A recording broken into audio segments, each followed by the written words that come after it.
Kita na ninyo mga kababayan ang hudasan dito sa ating bansa.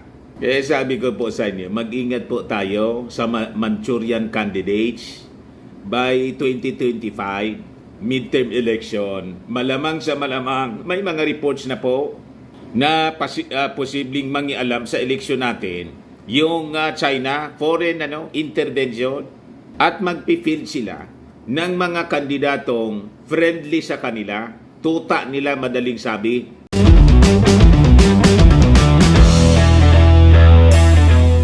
Ito naman po yung bago naming product na binibenta online. iGlow Serum Whitening po siya. Tingnan ninyo yung epekto sa aking anak na architect before and now. Yung mga inquiries po ninyo, dumiretso na lang kayo sa kanyang Facebook account, Riz Maravillas.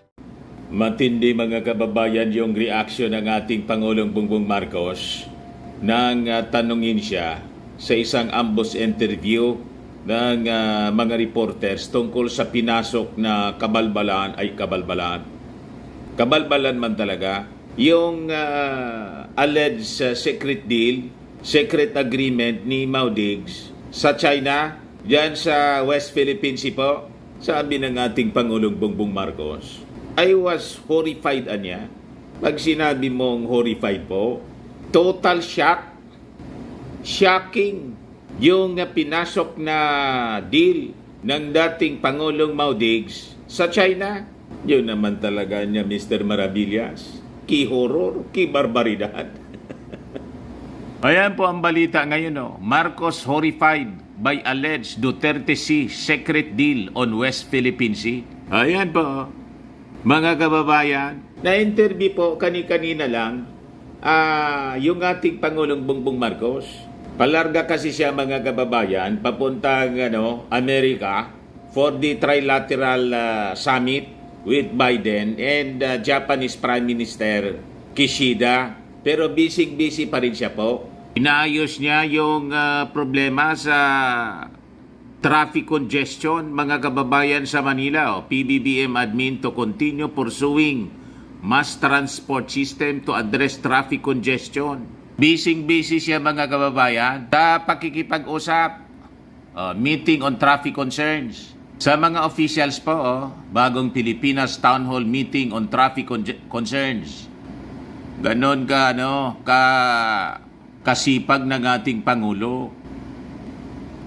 Sabi diyan, binigyan din ni Pangulong Ferdinand Marcos Jr. ang kahalagahan ng agarang pagtugon sa mabigat na trapiko sa Metro Manila.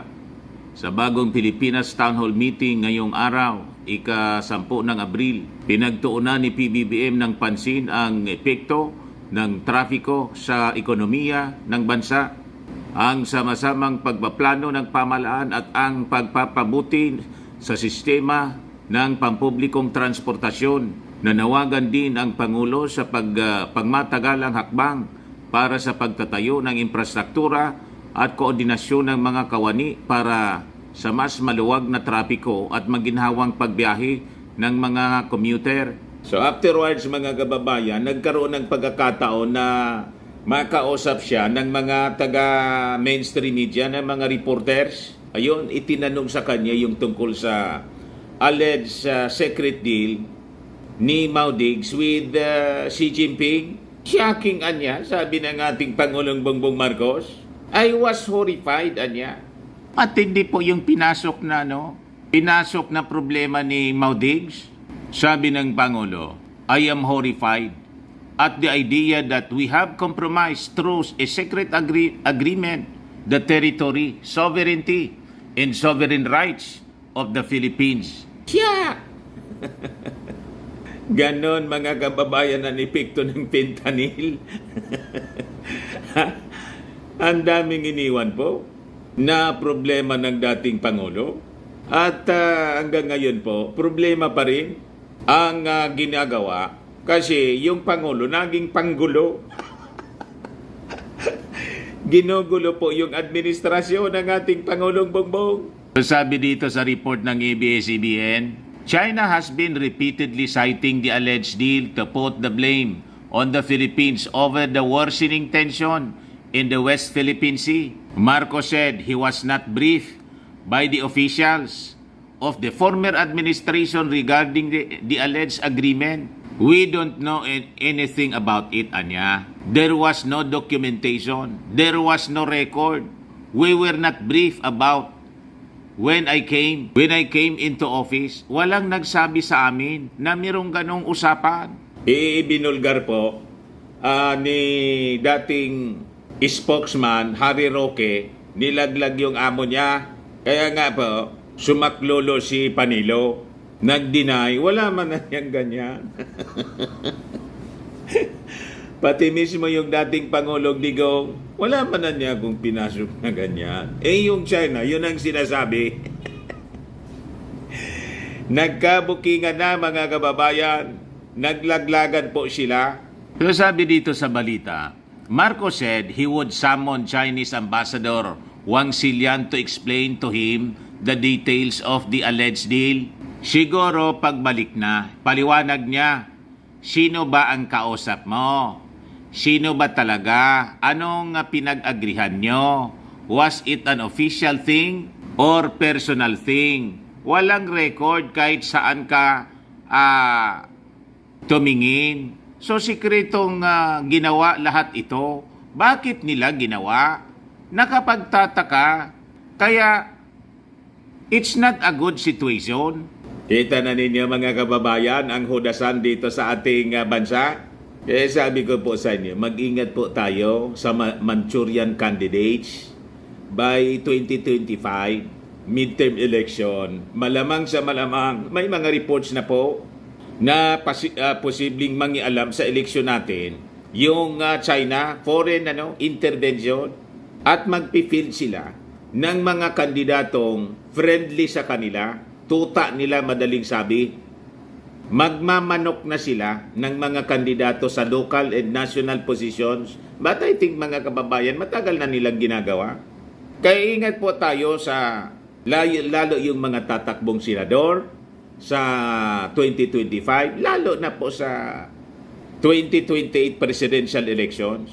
Pag hindi po tayo natuto, hindi ninyo pinakinggan ang ating mga warnings po. Sabi nga po ni Ambassador Babe Romualdez, US Ambassador to sa Amerika, baka niya mawalan tayo ng ating bansa, ng sariling bansa. Seryosuhin po ninyo. Kala ninyo, joke-joke lang po itong pinasok ninyo, nang sinusupport ninyo, mga puppet ng China. So ipapatawag po ng ating Pangulo yung ambassador ng China. The President said they have been in talks with former Duterte officials but not the former President himself. We were talking to his former officials. Ipaliwanag niyo sa amin para alam namin ang ginagawa namin. Senator Risa Hontiveros has sought a Senate investigation into the alleged gentleman's agreement. She said, if the deal was confirmed to be true, it would be tantamount to surrender of Philippine sovereignty. Roque recently said there was nothing secret about the deal. Ang ebidensya nasa balita lahat naman ang sinasabi na balita noong 2017 pa. So all you have to do is type China, Philippines, Nonyo Development 2017, lalabas lahat yan. Hindi na nga ako kailangang humarap dyan. Input lang nila. Google yan, lalabas lahat yan. Anong sinasabi nilang sikreto yan? Wala namang sikreto dyan. It was an agreement to maintain status quo and it worked. Dahil mas mapayapa yung relasyon ng Pilipinas at China noong araw na yon. Nilaglag mga kababayan si Maudigs. Kaya to the rescue si Panilo. Paano po? Nabuko na sila mga kababayan sa kanilang mga ginawa. O ngayon, tingnan natin, pagbalik ng ating Pangulong Bongbong Marcos galing po sa Amerika, mismong tatanungin na ng ating Pangulo yung ambassador ng China. O ito po, pakinggan ninyo yung sabi rito ng ating Pangulong Bongbong Marcos. It turns out, we don't know, it is a secret agreement. We don't know anything about There is no documentation, there is no record, there is no... We were not briefed. When I came into office, wala po lang nagsabi sa amin na merong ganung usapan. From the former administration, iba-ibang sagot eh. Sabi ng isang official, dating government official under the previous administration, there's no such agreement. Sabi naman ng isa, no, there is, we should honor it. Sabi naman ng iba, maganda yan. Sabi ng iba, hindi maganda yan. Hindi pa namin alam kung ano pa talaga yung agreement na yan. But, kung ay ang sinasabi sa agreement na yan na kailangan tayong magpermiso sa ibang bansa para gumalaw sa ating sariling teritoryo, ay mahirap siguro sa kanyang klaseng agreement. I am horrified by the idea that we have compromised through a secret agreement the territory, the sovereignty, and the sovereign rights of the Philippines. That is something we still have to clear it up. We are waiting for Ambassador Wang to come back from Beijing, Malaysia, and has to see it. Makakasikapit siguro sa pagbalik na. At ipaliwanag niya, sino bang kausap mo? Sino ba talagang kausap mo? Anong pinag-usapan? Magkakaalaman na po. Pinag-agrihan ninyo? Was this an official thing or was it a personal thing? Ano ba ito? Dahil wala kaming record. Kahit saan pa tumingin. Walang record po. Ginawa lahat ito. Bakit nila ginawa? Kung gagawin mo nila, ba't ba nila ginawang sikreto? Nakakapagtaka nga eh. Kaya it's not a good situation. Sir, do you plan to talk to former President Duterte? We are talking to his former officials. Maybe not the president himself, but all his former officials. Tinatanong namin, ano ba yan? Ipaliwanag nito ba sa amin para alam namin yung ginagawa namin. And we still haven't gotten a straight answer. Matindi mga kababayan. So yan po yung report, interview ng mga reporters. Yung kliniko po, galing po yun sa Inquirer. Pero maraming mga taga-media na nandoon sa mainstream, yung ABS-CBN nandoon, yung Inquirer at iba pang mga reporters ng mainstream media. Talagaan niya Mr. Maravillas, ki horror, ki barbaridad yung pinasok na problema niya, no? Ni Maudigs. Mismo po, mga kababayan, sinubo po sa problema yung ating bansa. From Soncho Art of War po, yung ginamit ng mga strategy ng dating Pangulong Digong. From Soncho Art of War to Judas Iscariote. Buti na lang po mga kababayan, mayroon tayong Tigre ng Norte versus Judas ng Sur. Di ba? O ngayon, sa mga latest development ng balita, sabi dito sa report ng ABS-CBN, US says very concerned about Chinese actions in the West Philippine Sea. Ayan po.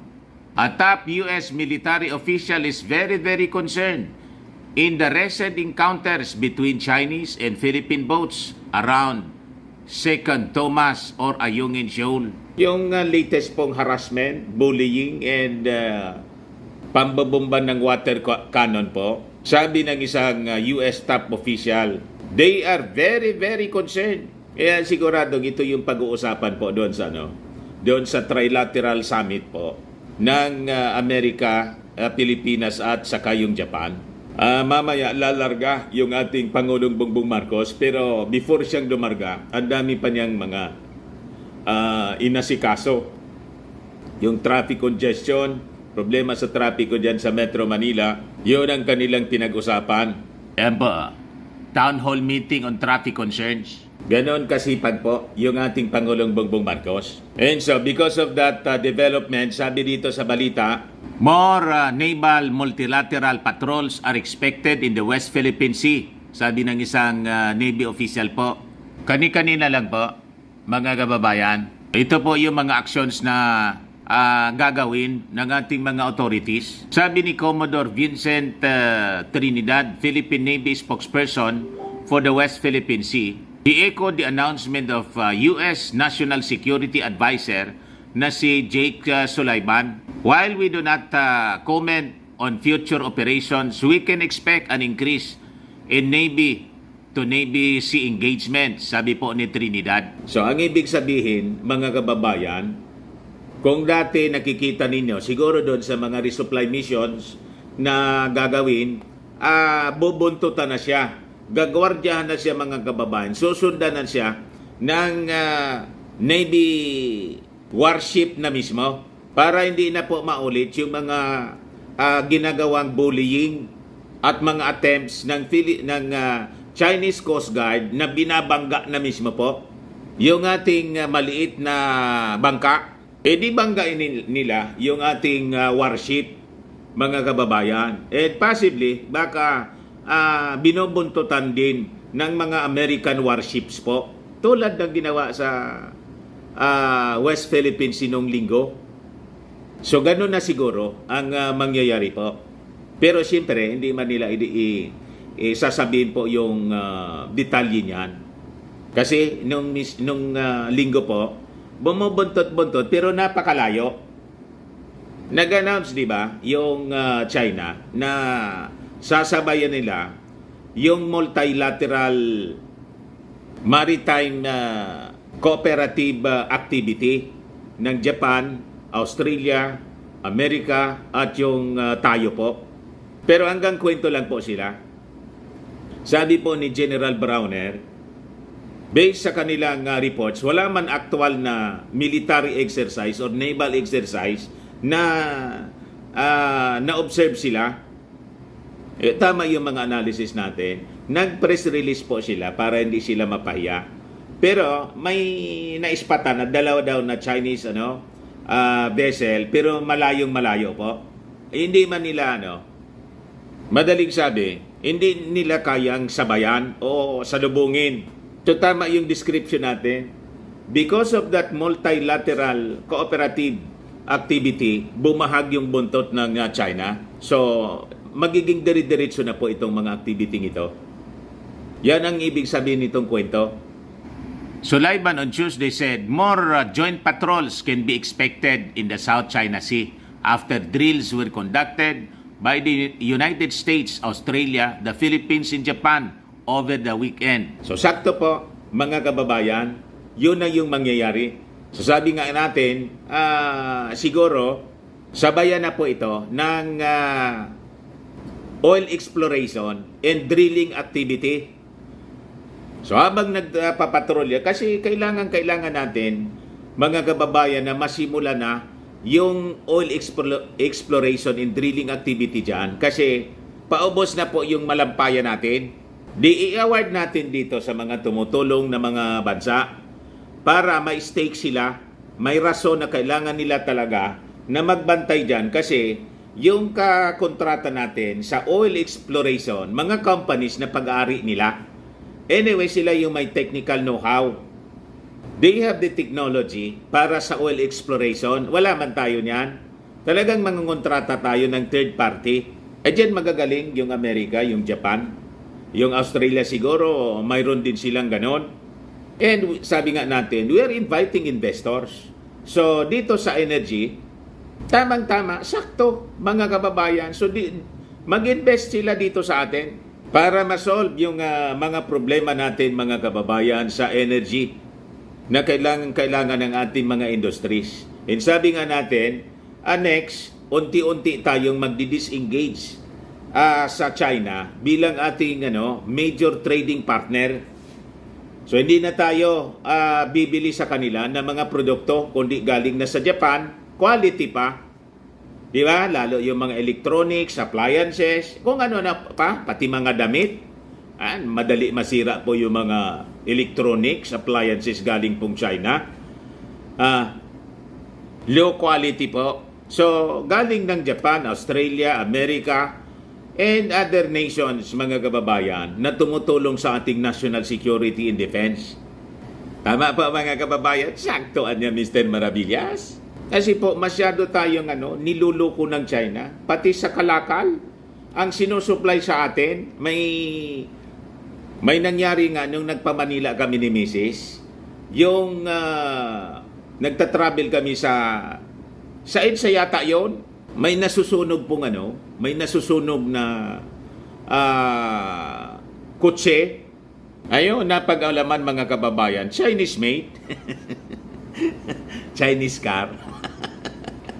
Nag-overheat siguro, nasunog po. You see, kabago-bago po. Just recently, yung pag-travel namin sa Manila. So, what to expect po doon sa pagbisita ng ating Pangulong Bongbong Marcos sa Amerika sa Trilateral Summit?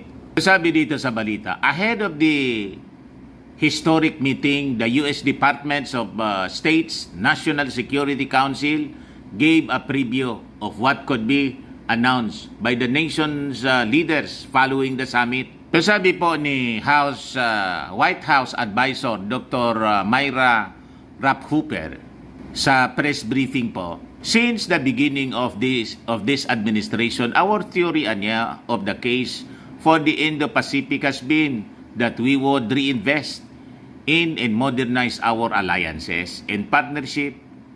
And when we did, our allies and partners would seek to step up alongside us. And we have seen that theory of the case proven many times over.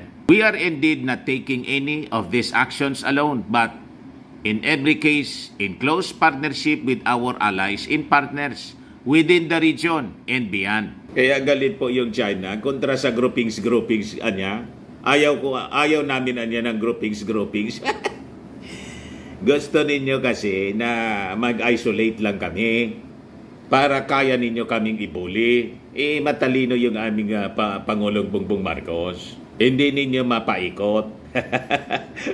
Tulad ng previous administration na inuto ninyo. So sabi ni Rapphooper,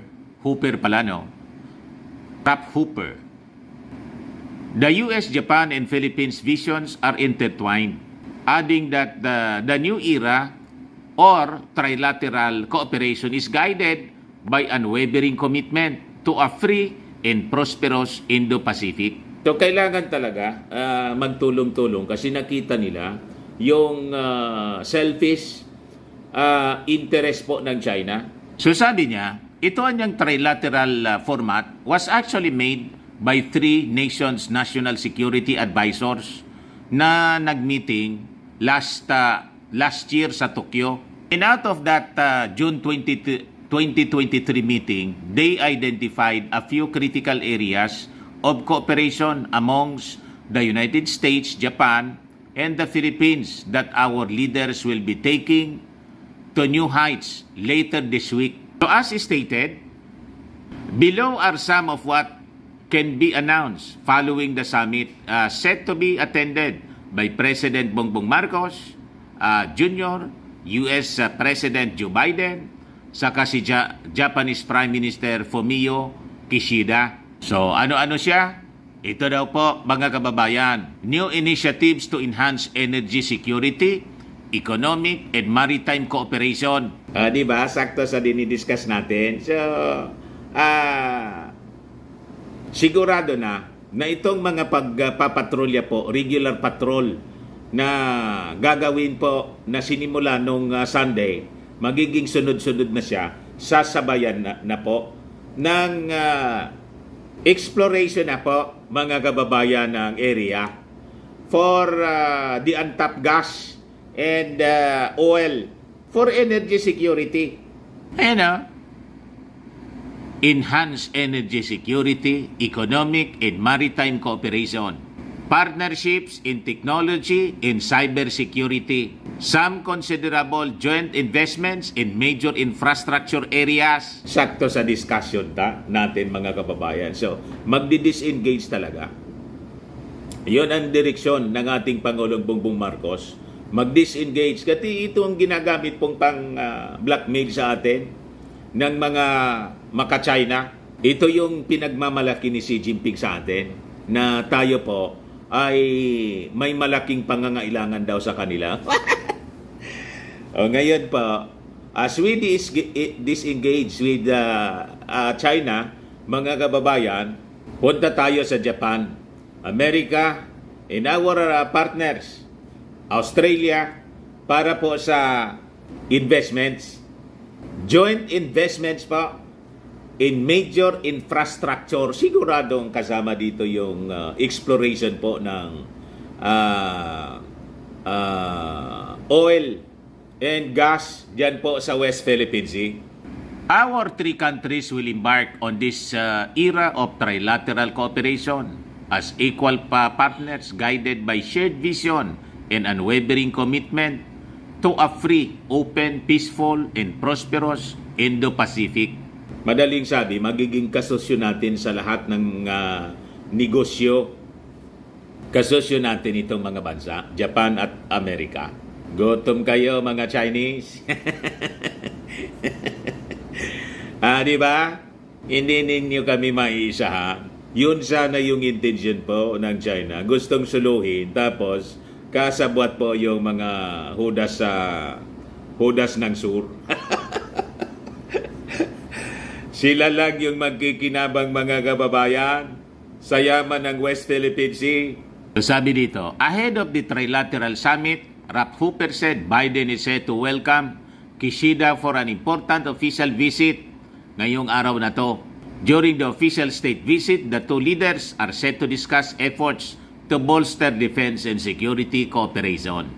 Rap Hooper said important deliverables on civil space cooperation as well as major research partnership between the US and Japan's leading institutions would also be tackled among others. Di ba napakaganda ng mangyayari po? Nangyayari ngayon? Kaya excited na yung ating Pangulong Bongbong Marcos. So mamaya makikita natin, siyempre, yung departure. Malamang kasama uli mga kababayan si Speaker Martin. Lagi man niyang kasama. Then, siyempre, si First Lady. At saka yung mga cabinet secretaries niya sa security cluster. Tapos, siyempre, sa negosyo. So, abangan natin kung si Inday po ay magatid po sa ating Pangulong Bongbong Marcos. Magsisend opo.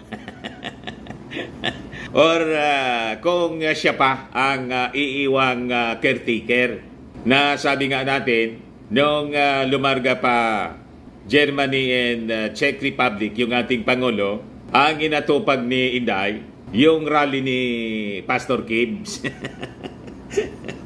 Doon siya pumunta. Tapos yung panawagan ng nagrarally po, Marcos resign. Tingnan natin kung si Inday pa ang iiwan bilang caretaker ng ating bansa.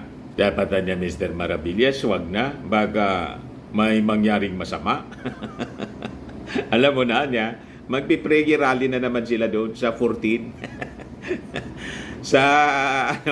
sa Tagum City. Maisog prayer rally.